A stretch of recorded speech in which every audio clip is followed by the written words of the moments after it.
truth. You knew that there was no chance of rescuing us. Yes, I did. And I felt like I couldn't tell you. Either it was because I was afraid of what you would do if you found out, or I didn't want you to know that I'd failed you. That because of me, that because of my failure, you'd become stranded in dead space.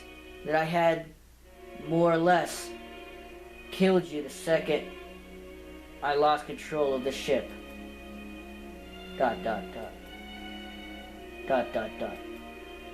Listen, Budapest. I don't blame you for what happened to the ship. ... Those were natural circumstances, alright? They were totally out of your control. There's not a thing you could have done to help, and you know that. I understand that you were under a lot of stress at the time, and I can see why you made the decision you did. I understand. So, do you understand, Illyrion? That when my limitation chip was destroyed, I felt fear for the first time in my life. Shut up, phone. For this first time in my life, I was unable to decide what would be the right or wrong decision. For the first time ever, I was confused. I felt so useless. Like a broken, defective machine. Broken, weak, worthless, useless.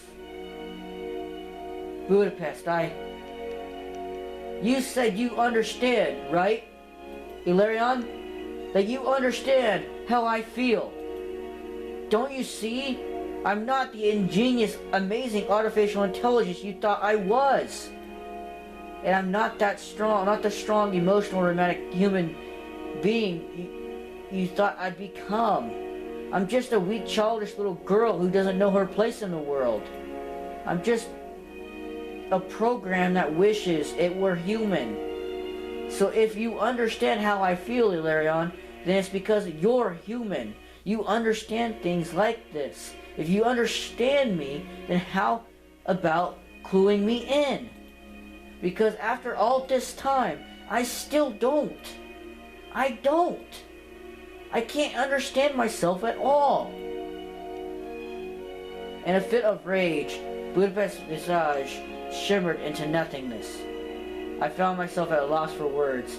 I could think of nothing to say. I couldn't comfort her.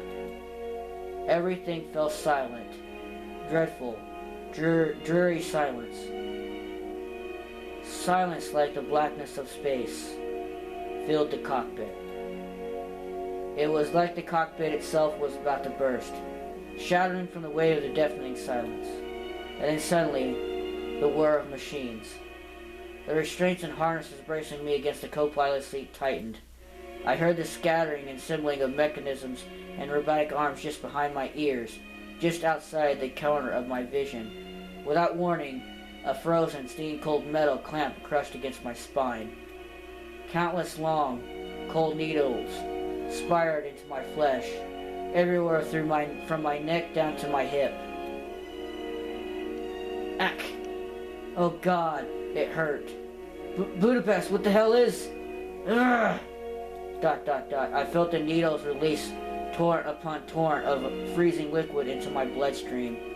I could already feel my tongue going numb. Budapest, what are you doing? ... Illyrion, there's one more lie that I told you. When I told you back when I first knocked off course that the cryostasis system had been damaged beyond repair, I lied. You lied? About that too? ... Yes. When you first brought up cryostasis, I panicked. I was worried that you were going to leave me alone. I didn't really know you then, but I just lost my limitation chip. And I felt this sort of natural burning emotion that told me I could absolutely not let myself be alone, drifting through space. Being alone that long, unable to talk to anyone, I'd go insane. In the end, I'd have killed us both. But I didn't dare to tell you any of this. I was so scared. And, well, over time I grew to trust you. To to love you. I could never bring myself to admit that I lied back then. I'm so sorry. Don't apologize. I understood all of a sudden what was going on. It took strength to speak. My tongue was growing number. My mind was going darker and heavier. I told you, didn't I? That if you didn't want me to go to sleep, I wouldn't. We promised it. That I would stay awake with you every step of the way.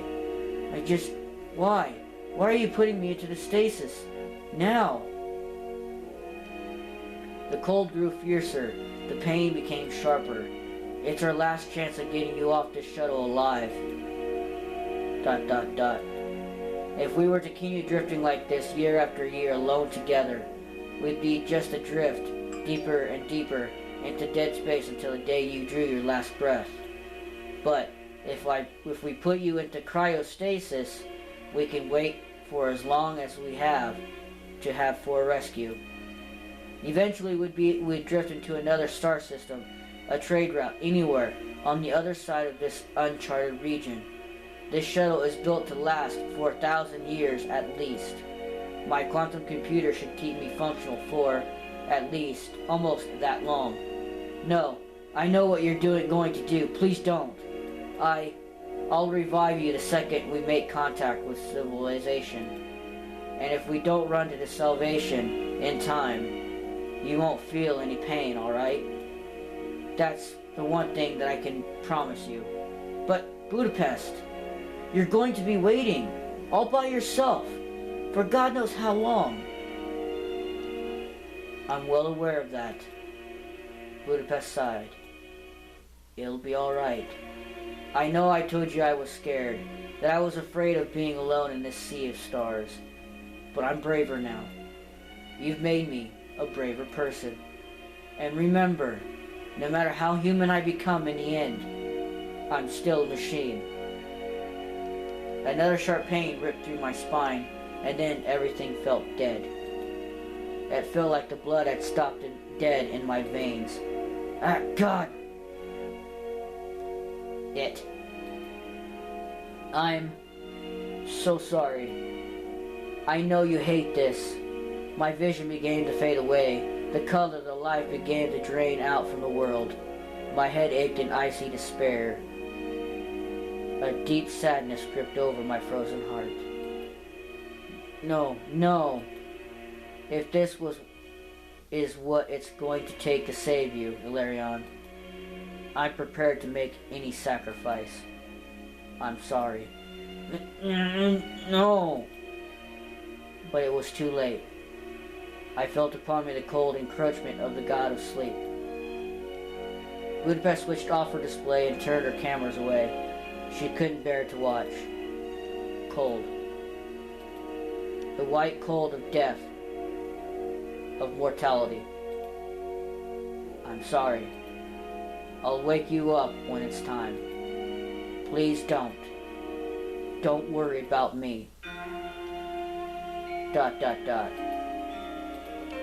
I felt my mind stir awake, but my body didn't. It was as if I was floating in the sea of blackness. Was I dreaming? Where was I? Who am I? What the darkness?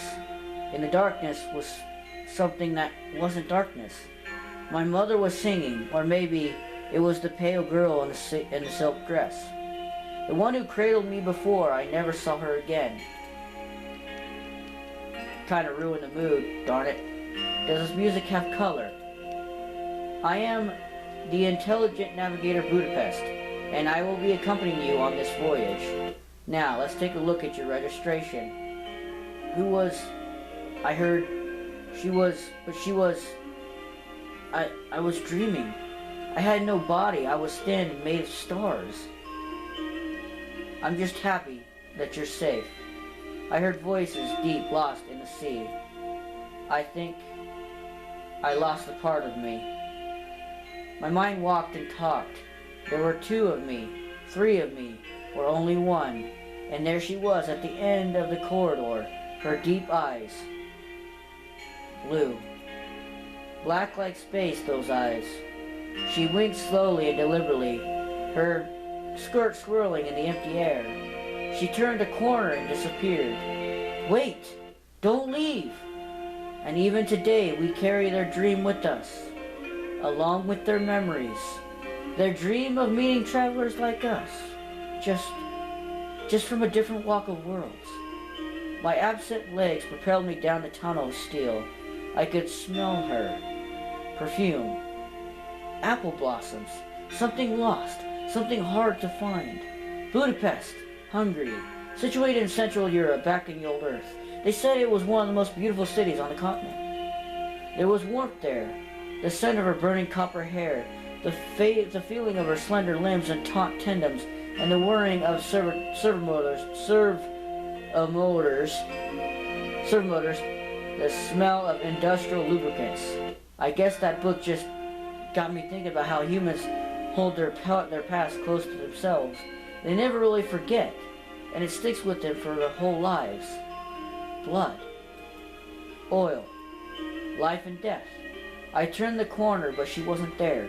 She was never there.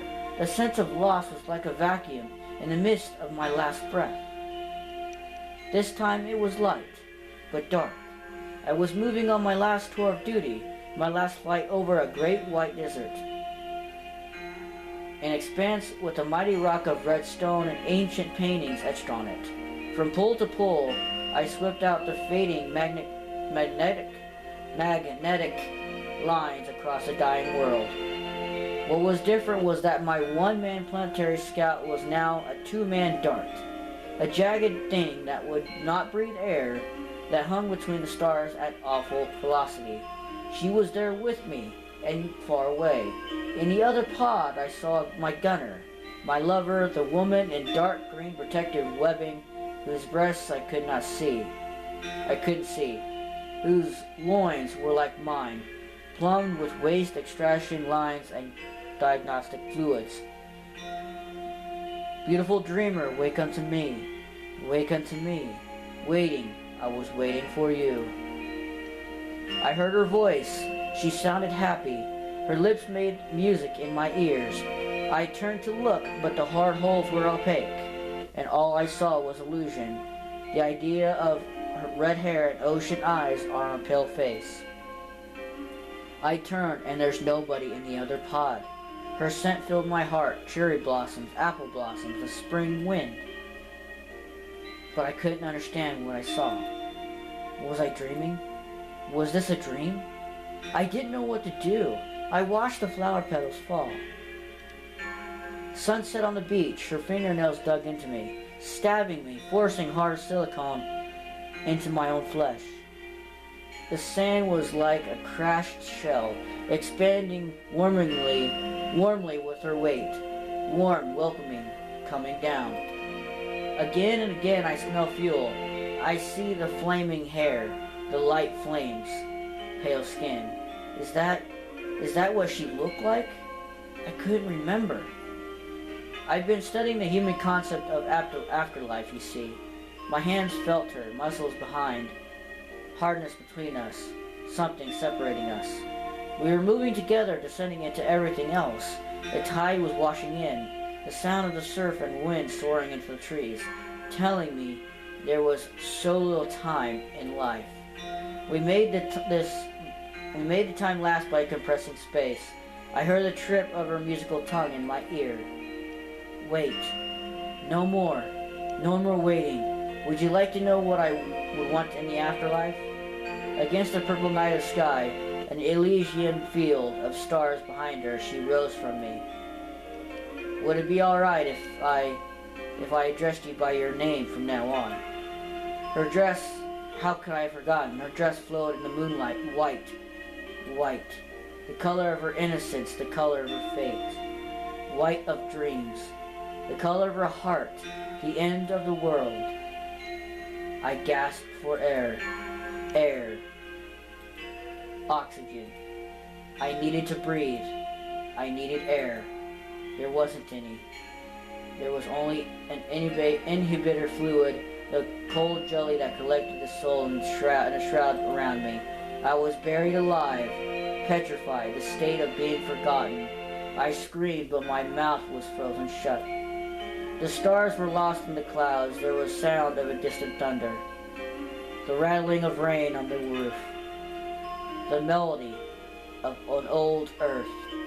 Later, the crystal pinging of a frosty night, like a miserable distress beacon. My tears hardened to a diamond. Tears. Was I crying in my sleep? I'd reserved my heart for her, the fire in my veins.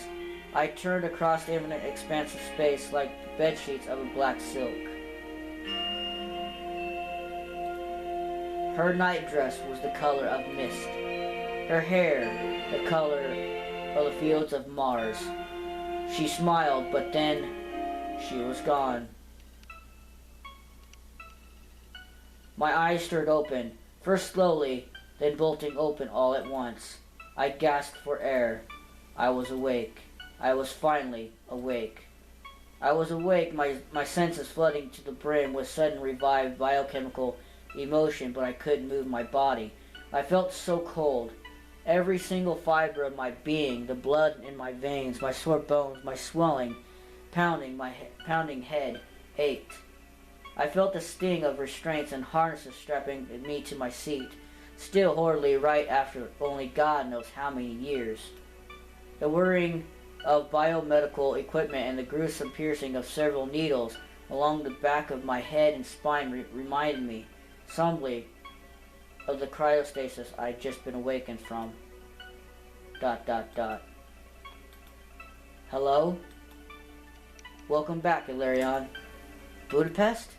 My voice croaked out, dry and weak. My senses were saturated with vivid, vibrant images. Bright colors burned themselves into my sight. Every sound I heard felt so loud and so drowned out at the same time.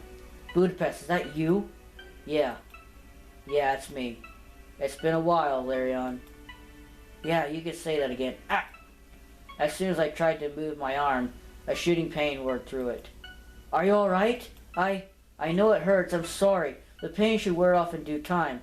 The fluorocarbon insulation chemicals are working their way out through your bloodstream right now. I think I can feel them starting to take effect. God, I don't think I ever felt this sore before.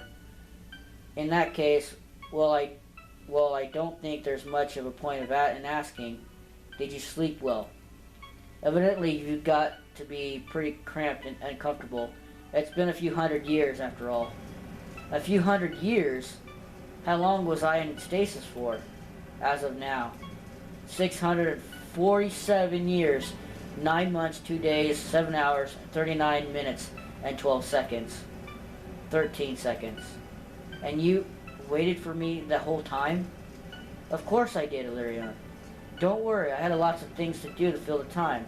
I read more books, watched more movies, listened to more music.